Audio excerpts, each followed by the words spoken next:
Hey word wanderers. Welcome back to the final part of our Idioms in Movies series. If you've seen part 1 and 2, you know we've been diving into the colorful world of idiomatic expressions, straight from your favorite movie scenes. In this part 3 finale, we're wrapping things up with some of the most fun, dramatic, and surprising idioms yet. So, grab your popcorn, hit that like button, and let's wander through words one last time in this series.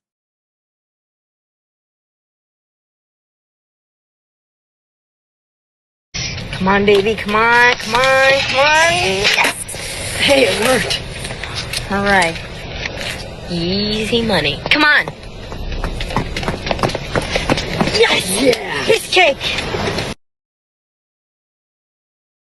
Job's a piece of cake, Bri. All we gotta do is get her there and take her back.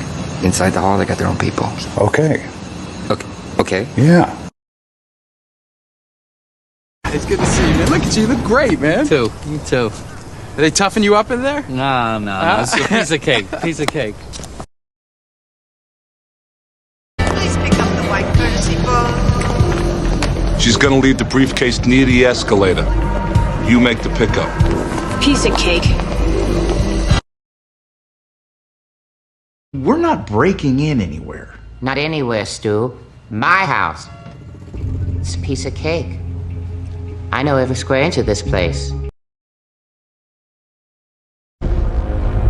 Okay, we detach this and we go home. Piece of cake.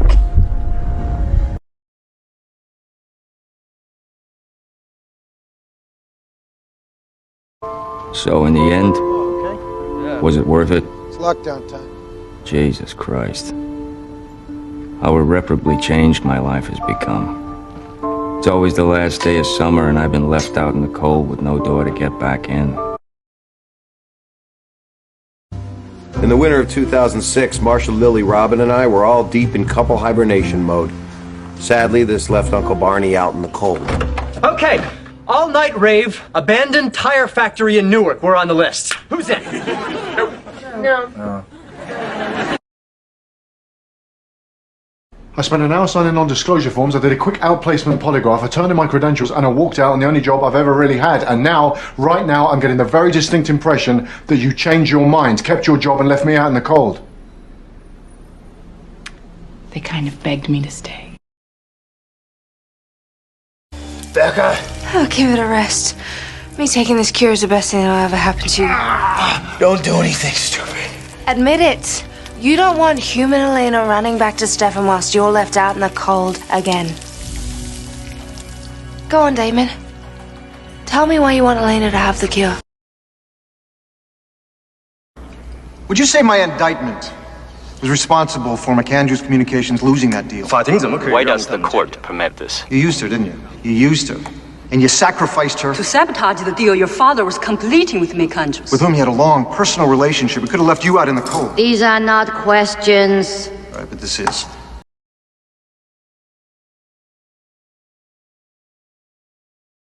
Could I see the bracelet a bit closer, please? My pleasure. How's that, Edith? Oh, that's lovely. I'll take 2. And it won't cost you an arm and a leg. All for Daddy's little girl. Now I want you to hand those out at the hop tonight to everyone, each and every one of those. Twist! Oh, Daddy! No lip from you, Miss Ingrate. This campaign is costing us an arm and a leg. Okay, dismantle all the overlays. Put the digital mat into pixel memory storage. You know, the damn thing worked like a charm. It should. Edit'll charge us an arm and a leg for the software. This is unbelievable. Make yourselves comfortable, gentlemen. I mean, I've seen some offices. Woo! Walter, please. Boy, these guys must charge an arm and a leg. Why don't you sit down? Just the chairs, Charlie. Would you like a glass of water? Real rubber. I thought so. What are you doing? They charge an arm and a leg for that stuff. I would think that you would love the minibar. The thing inside must feel so normal in your little hands. It's fun, it's healthy, it's good exercise. The kids will just love it, and we put a little sand inside to make the experience more pleasant. But the great part is we don't have to charge an arm and a leg.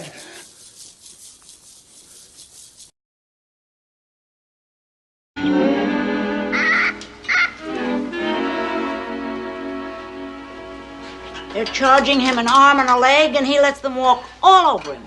Well, I suppose we should feel grateful we've even got a roof over our heads. It's really quite a place. It's not bad. Oh, 28 flag.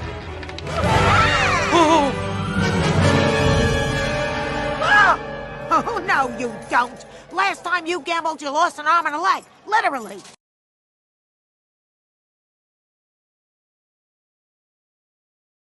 Is there a Mr. Platt? No. He too made a rather sudden and unexpected departure. Not in the middle of vacuum. No, I was in the middle of labor with Charlotte. Yeah? Yeah, and add insult to injury. The son of a bitch stole my car to leave in. Yeah? Yeah. Is that the rest of my property? It's right there, sir. Like you predicted, Joe did call. Add insult to injury. You're clever, Mr. Maldonado. I was going along and it just snuck up on me. And I tried to ignore it, but then there are these moments that you can't.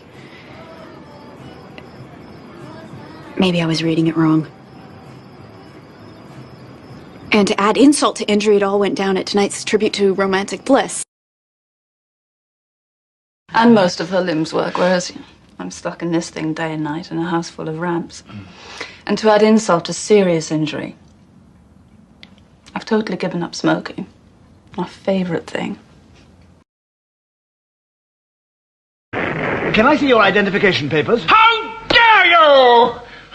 You said no car to meet us on our arrival, and now you add insult to injury by doubting my credentials! All right, Dennis, why don't you go ahead and lock that door? You don't have to lock the door, okay? Go ahead and lock him out. All right. Keep out the riffraff. You don't have to lock the door, all right? You don't have to add insult to injury, okay? I'm gonna be fine. That's locked. I got plenty of places to go. No, you don't. And my star student, my most promising resident that I have ever seen, is mixing Irish car bombs for a bachelor party over at Joe's bar. I'm not even gonna mention that she's letting the bachelors feel her up at will, because that just adds insult to injury. So I'm driving my car the other night, and what do you think happens? I crashed into a utility pole. Then, to add insult to injury, I was electrocuted.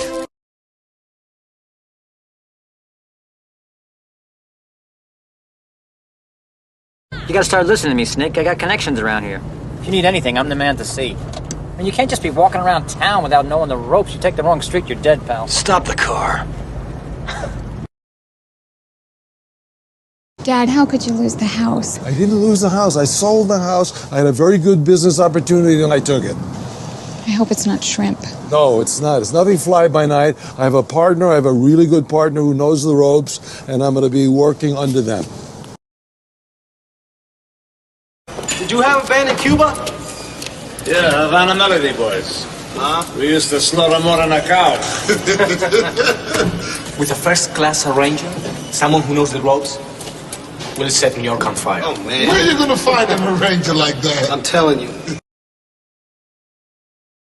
But I'd consider governor of California, if I were you, better springboard to the White House. To run as an outsider who knows the ropes, who's handled big issues in a big state. It's not enough. It's not what I asked for. Take this deal.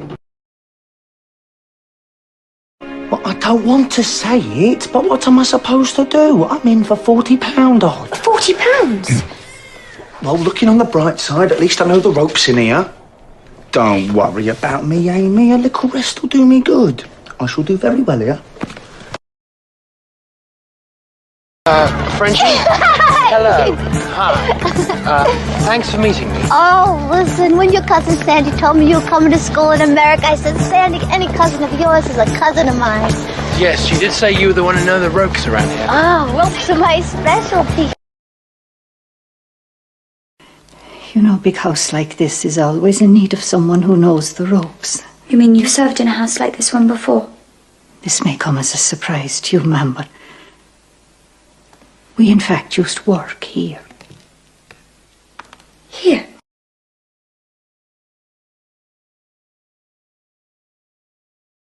You shopping alone?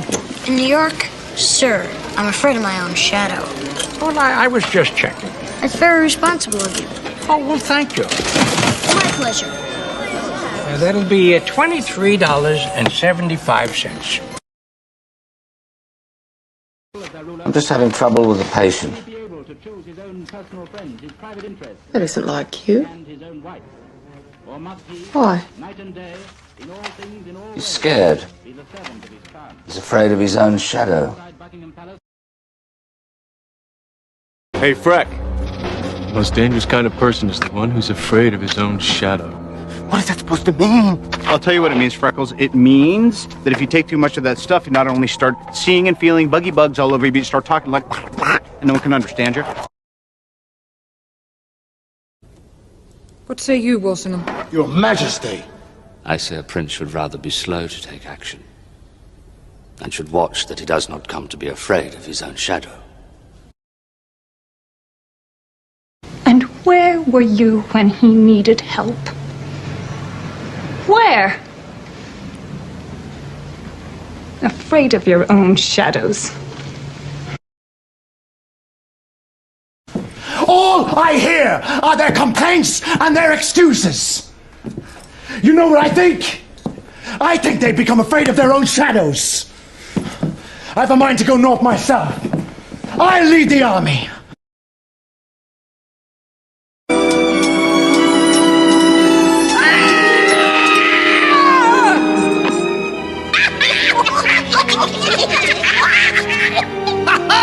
Poor Magica.